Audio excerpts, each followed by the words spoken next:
Bom dia. Bom dia, pessoal. Estamos começando aí mais um Giro da Manhã aqui na Prensa de Babel, né? Vamos esperar aí o pessoal chegar, mas enquanto isso já vou dando bom dia aqui para Fernanda. Como é que foi aí de final de semana, Fernanda? Foi bom, Débora. Foi legal. Deu para pegar um solzinho no sábado, né? Só no domingo que essa chuva aí fez a Pegou gente a ficar em casa. Oi?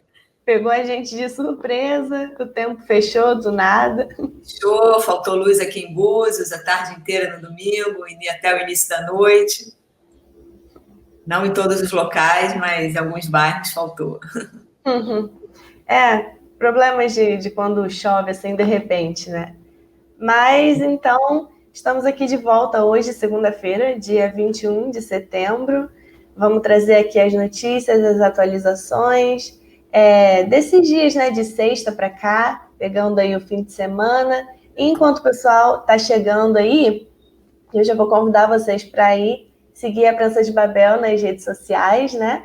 No Instagram, no YouTube, no Facebook. Aproveita e entra lá no nosso site, já confere as nossas matérias. A prensa é muito fácil de achar em todas as plataformas, é só você colocar lá, @prensa de Babel, que você vai achar o nosso conteúdo, não é? E aí, Fernanda, como vamos começar hoje? O que você traz aí de Vamos dar hoje? um panorama aqui curto aqui também do Covid, né? Só para a gente manter aqui a atualização. Que na sexta-feira a gente teve o registro de mais 3 casos, né, confirmados de coronavírus na cidade. Então já são 468 casos confirmados e 10 mortes. Na verdade, são 13 mortes, né, que a gente já tem registrados, mas no boletim da prefeitura ainda aparece como 10 mortes. Essas outras 3 ainda não foram contabilizadas, né? E é isso, são 22 pacientes ainda estão aguardando em isolamento domiciliar, né? Já são confirmados e aguardam em isolamento domiciliar. E é isso, e a taxa de ocupação do hospital aumentou para 14%. É isso, aí é um pouquinho do reflexo talvez também do feriado, né? Esses casos, mas ainda está bem sob controle. E vamos seguir, né? Vamos ver, tem mais feriados por aí. Tem que observar, né? Como é que tá aí em Cabo Frio, Débora? Pois é, né? Cabo Frio aqui a gente tem uma notícia sobre o Covid, que Cabo Frio ultrapassou aí a marca de 2.500 casos confirmados na cidade, né? De pessoas que já foram contaminadas pela doença. Nossa.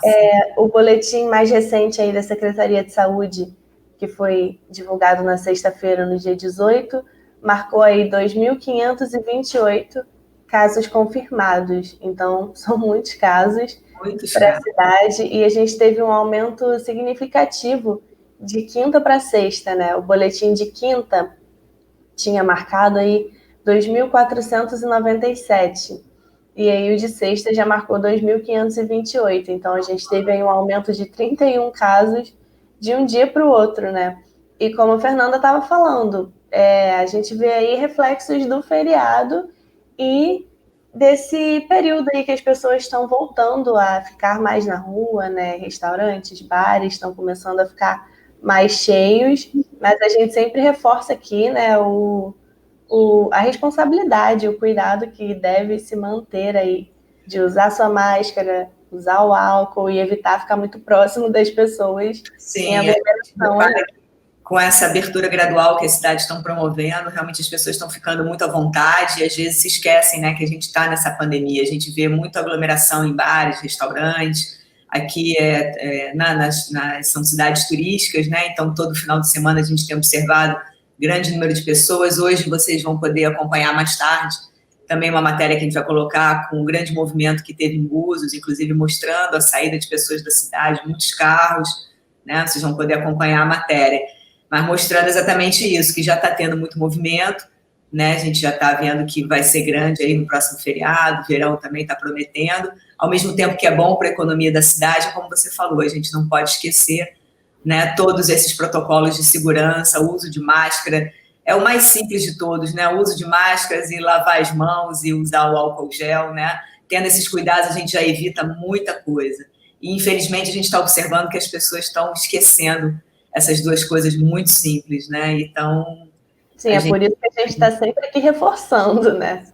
Sim, isso é muito importante. Só para completar aqui essa parte aí do Covid em Cabo Frio, o boletim da Secretaria de Saúde também registrou aqui 136 mortes, sendo aí de 75 homens e 61 mulheres, e a cidade está na zona laranja de contaminação, então está caminhando aí ainda, né, para melhorar essa situação. Mas aí uma notícia boa, né, é que a cidade apresenta aí 2.142 pessoas recuperadas. Então é uma Isso é importante. Notícia boa, mas sempre reforçando aí a responsabilidade ainda de manter o protocolo de higiene. Cabo Frio está aí entre os 3 municípios da região com os maiores números de casos confirmados, só está atrás aí de Macaé e Rio das Ostras. Então, fica aí o boletim como uma forma aí de alerta mesmo, né? Exatamente. E aí, Fernanda, você tem aí notícias? Hoje a gente vai trocar um pouquinho de lugar, isso? Você vai falar um pouco de Cabo Frio? Sim, hoje eu vou pegar o seu Cabo Frio aqui. Tem uma notícia aqui muito importante de Cabo Frio, que é do Ministério Público Federal, que foi uma ação civil pública que o Ministério Público ajuizou na última sexta-feira, né, no dia 18, e é um pedido liminar solicitando ao juiz da Vara Federal de São Pedro da Aldeia a condenação de vários entes aí em Cabo Frio pedindo demolição de construções irregulares na Praia do Forte. Então foram condenados a construtora Modular, o condomínio do edifício Olympus, o condomínio do edifício Forte Beach, o Instituto do Patrimônio Histórico e Artístico Nacional, o IFAM, o superintendente do IFAM, seu Manuel Vieira Júnior, e o município de Cabo Frio. Eles foram condenados a demolir parcialmente as construções irregulares efetuadas nos imóveis situados na Avenida Ailton Massa, número 1300, e na Rua Tamoios, número 60, onde estão esses 2 edifícios que eu citei, o edifício Olympus e o edifício Forte Beach. É uma coisa assim muito séria, né, que ele está pedindo, porque, de acordo com o procurador, ele foi assinado pelo Leandro Mitidieri, o procurador que fez essa ação, esses prédios se encontram em desacordo com as normas de proteção ao conjunto paisagístico de Cabo Frio. Já teve diversas vistorias, já foram realizadas no local, desde 2010, que elas estão sendo realizadas, e já tinha sido constatada a irregularidade dessas construções, né? Em relação ao Forte Beach, o edifício, ele tem uma altura de 30,6 metros, tem 8 pavimentos e a taxa de ocupação dele é de 78%. O edifício Olympus, ele tem 33 metros, 8 pavimentos e taxa de ocupação de 87%. Mas para aquela região ali, só é permitido até 24 metros de altura, você vê como eles estão bem acima, 4 pavimentos, ou seja, a metade do que eles têm atualmente, e uma taxa máxima de ocupação de 70% do lote. Você vê, um prédio está com 78% e o outro está com 87%. Então, eles estão acima da ocupação também. Então, eles vão ter que se adequar. Essa é a ideia do Ministério Público. Então, além da demolição de parte, né, dessas construções, para elas se adequarem, o Ministério Público também pediu condenação dos réus ao pagamento de indenização por danos morais coletivos, e as indenizações são bem altas. Você vê, os valores, eles seguem uma proporção de responsabilidade de cada réu, né, segundo o MPF. Então, a gente tem valores assim, por exemplo, a construtora Modular foi condenada a pagar 3 milhões de reais de indenização. Cada condomínio de cada edifício vai ter que pagar 500 mil.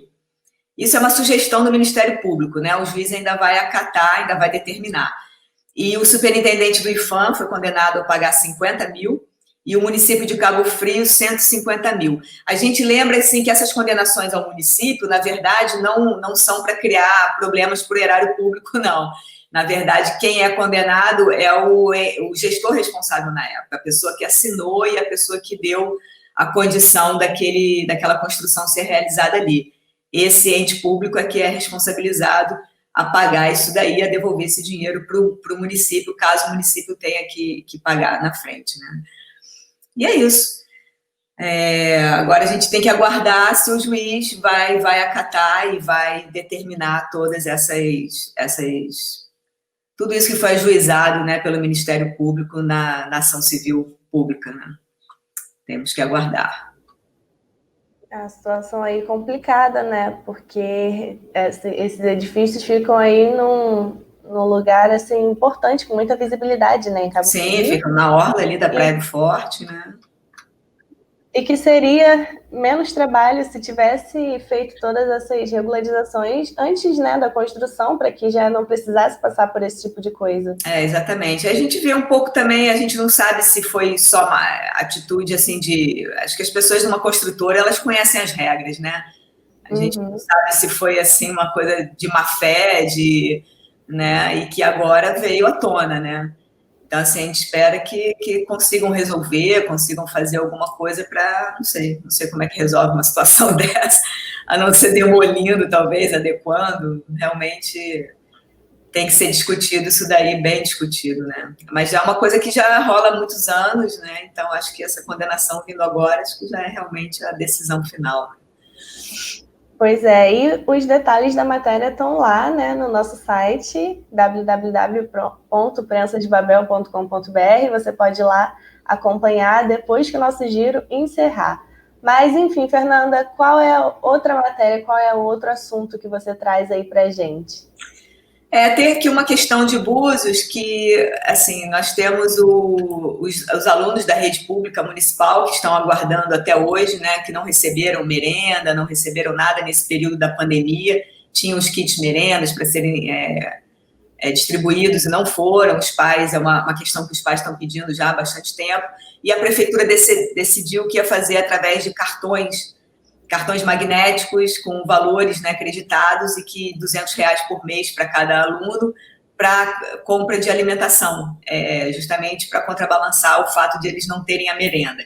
Então, cada aluno vai receber um cartão e esse cartão vai ter esse crédito de R$200 por mês, começando em agosto. O mês de agosto já passou, mas a promessa da prefeitura é que seja distribuído já essa semana esse cartão e que seja acreditado esse mês, o mês de setembro e o mês de agosto. E as crianças deverão receber isso até o final do ano, até dezembro.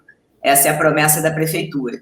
Então, o que tem de novidade nisso é porque isso, assim, os pais já estavam muito apreensivos com essa questão, porque foi prometido esse cartão para agosto já passou, setembro a gente já está mais na metade do mês, e eles ainda não tinham recebido. Então, assim, já foi publicado, essa é a notícia, já foi publicado no portal de transparência da prefeitura, na última sexta-feira, agora, dia 18, a prefeitura dando conta de que já fez o depósito para a empresa que venceu a licitação para a distribuição desses cartões, que foi a Trivale Administração Limitada. Ela já recebeu o valor de R$3.108.000 da prefeitura, já foi acreditado para a empresa, para ela poder fazer esse pagamento através dos cartões para as crianças da rede municipal. Então, a empresa já recebeu, parece que os cartões já foram confeccionados, e segundo...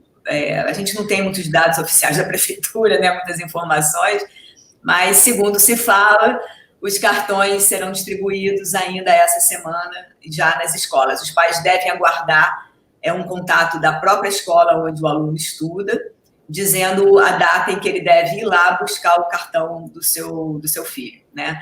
E a promessa é que já comece a partir dessa semana, como eu falei, mas também junto com esses cartões, a prefeitura pretende, também a gente não sabe se vai acontecer realmente ou não, porque não temos informações oficiais, né? Novamente eu friso isso, mas a ideia da prefeitura seria distribuir junto com esses cartões apostilas, para que as crianças possam estudar em casa e concluir o ano letivo.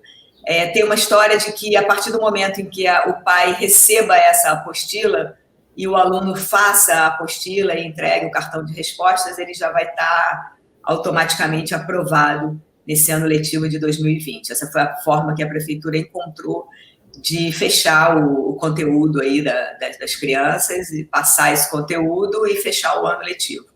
Muitos pais não concordam, os professores menos ainda, tem grandes discussões na cidade sobre isso, mas como a gente viu, está muito difícil assim, esse conteúdo chegar para os estudantes, porque teriam que ter aulas online, acesso à internet, e isso está muito difícil. Os alunos da rede pública não tem instrumentos nem para acessar a internet, poucas famílias têm celular disponível para as crianças estudarem, computador, então, nem se fala, é uma dificuldade incrível, e mesmo quando tem um celular disponível na casa, nem sempre a criança consegue utilizar para o estudo, né? Além de toda a dificuldade do tamanho da tela e da capacidade desses telefones também, né? De memória, de tudo, o acesso à internet também é um grande problema. Então, a gente viu que os conteúdos que foram disponibilizados online pela prefeitura, que também foi pouquíssima coisa, pouca gente teve acesso, pouca gente conseguiu avançar com esse conteúdo, e aí a prefeitura agora resolveu que vai distribuir apostilas. Então, vamos ver, essa semana é uma semana decisiva aí, que os cartões podem chegar junto com as apostilas, e vamos ver como é que os pais vão aceitar isso como finalização do ano letivo. A gente vai seguir aqui acompanhando essa situação, que realmente é complicado, você atender públicos diferentes, né? Tem pessoas que têm acesso à internet, tem pessoas que não têm, e fora que crianças muito novas não têm essa dificuldade já, né, de assistir aula online EAD, imagina que pessoas já adultas têm essa dificuldade, imagina uma criança, né? Sim. Então, é realmente complicado, deve-se pensar muito bem nas ações, mas a gente vai seguir aí acompanhando como vai ficar essa situação da educação em Búzios. Eu trouxe aqui uma notícia sobre Macaé, para a gente não perder o costume de falar, né, sobre essa cidade. A gente fez um panorama falando aí sobre as eleições, sobre os candidatos, né, de cada partido. A gente falou sobre Cabo Frio, a gente falou sobre Búzios na semana passada, e hoje a gente vai falar sobre Macaé. Depois aí das convenções que já aconteceram, a gente agora sabe como estão aí os nomes, quais nomes foram anunciados, e a gente vai falar sobre isso agora. Vamos lá. O partido do PT de Macaé confirmou aí o nome do Igor Sardinha como candidato para a prefeitura, e ele próprio anunciou o nome da vice, que será a Lívia de Sá, a vice da chapa. Ela é servidora pública e ativista na criação aí de alguns projetos, como o Banco de Leite Materno lá em Macaé. O Partido Solidariedade trouxe aí o nome de Maxwell... calma, para não falar errado, esqueci de um detalhe. O partido do PT está tendo aí o apoio, né, do PSOL. Perdão aí pela confusão. E agora vamos lá. O Partido da Solidariedade trouxe o nome de Maxwell Vaz para concorrer aí para a prefeitura da cidade, e o vice dele será o subtenente do grupamento aí de bombeiros militar, o Ronaldo Mota. Então, a Solidariedade tem aí o Maxwell Vaz como candidato para a prefeitura.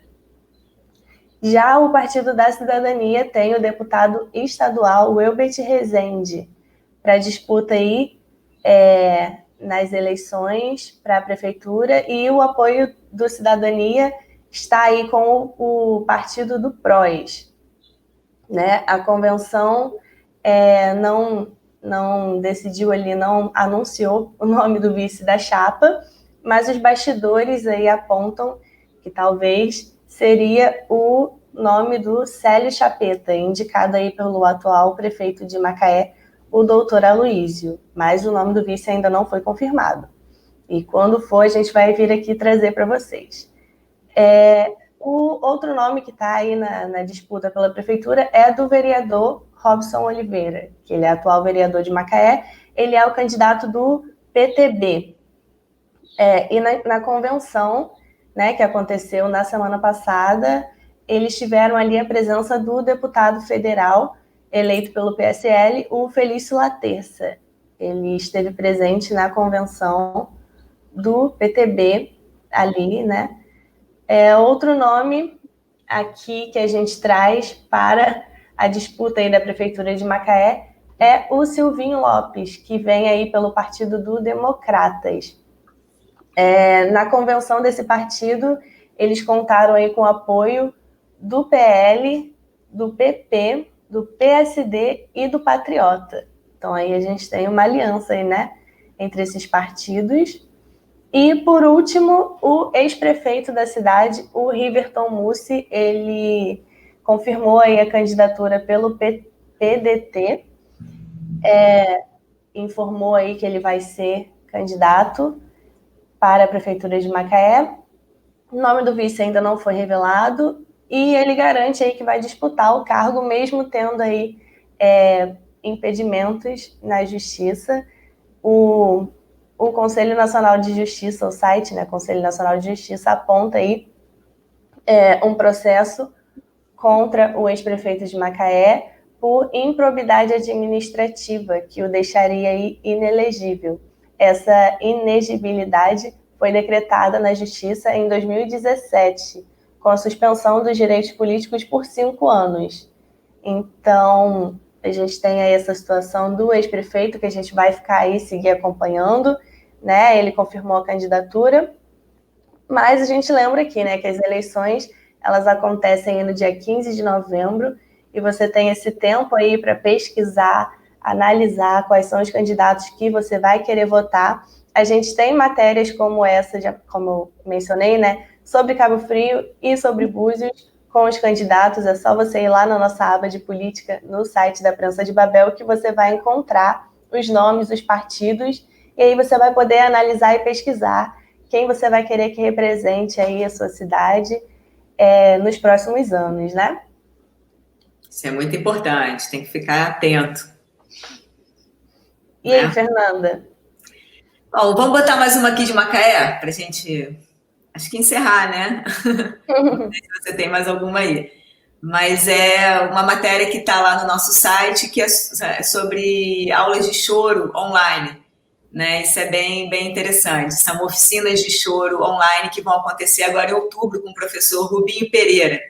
Né? É totalmente online mesmo o trabalho. As aulas acontecem todas as terças-feiras, das 18 às 22 horas, é bem puxado. E começa a partir do dia 6 de outubro e vão até 22 de dezembro.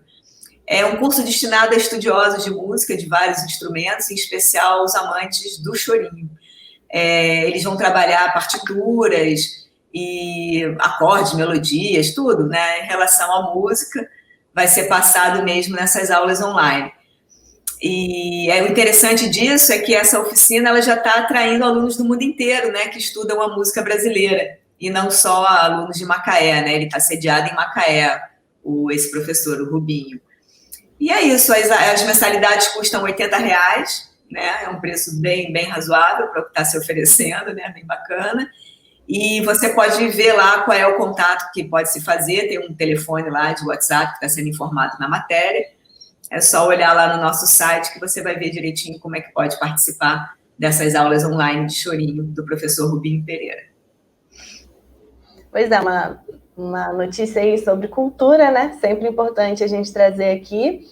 E antes da gente encerrar, eu quero deixar aqui o convite para você ir lá no nosso site, visitar a nossa coluna de notas políticas, que é a Polis, como a gente falou aqui, né?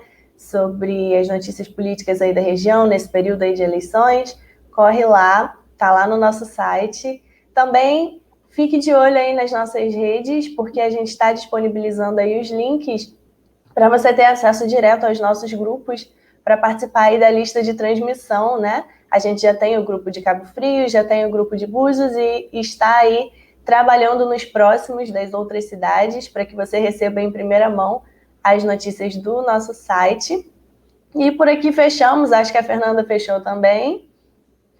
A gente deixa aqui. Vou falar só mais uma então, para não dizer que a gente não falou aqui de então pode ir. Mais um pouquinho. Não, é uma matéria curiosa, só para vocês olharem também, um convite para olhar no site, que a gente está falando de arte, né, de chorinho. Então, a gente está falando de arte aqui em Búzios também, que é uma matéria que brinca com quem é o profeta de Búzios, que é uma estátua que a gente tem na Praça de Manguinhos, na Praça JK de Manguinhos, já é uma estátua com muitos anos aqui em Búzios, e que é um profeta segurando uma Bíblia com 2 crianças, ouvindo, né, suas histórias da Bíblia. Essa Bíblia, inclusive, já tem até mais uma particularidade, porque ela se soltou, a peça soltou, né, da escultura, e ela foi guardada na prefeitura. Então, tem um mito aí na cidade, todo mundo diz que a Bíblia foi roubada e tal. Não foi roubada, ela está guardada lá na prefeitura, e a artista plástica Cristina Mota, que fez essa escultura e diversas outras na cidade, como você pode acompanhar na matéria, inclusive tem as fotos lá das outras também. Ela achou que a escultura ficou muito bonita sem a Bíblia também, porque as mãos do profeta ficam assim no ar e tal, como se ele estivesse também ensinando. E ela gostou mais assim, então pediu ao prefeito que deixasse a Bíblia guardada mais um pouco na prefeitura e que aí futuramente ela pode fazer uma outra escultura que inclua essa Bíblia, mas que deixasse o profeta assim, que ficou muito bonito. E a história, a brincadeira é quem é o profeta. Então você lendo a matéria, você descobre quem foi que posou para artista para ser o profeta, e as crianças também, ela também comenta quem são as crianças da escultura. Então vale pela curiosidade, para saber um pouquinho mais da cidade, da história e das artes que a gente encontra aqui pelas ruas de Búzios. Com certeza, valorizar as histórias da nossa cidade, não é? É isso. E é isso, então, deixo aqui um bom dia de trabalho para a Fernanda, para nós, para quem estiver assistindo aqui também a gente, bom dia para a nossa audiência aí. A gente volta amanhã, né, na terça-feira, com as notícias do dia. Isso aí. Fiquem com Deus, gente.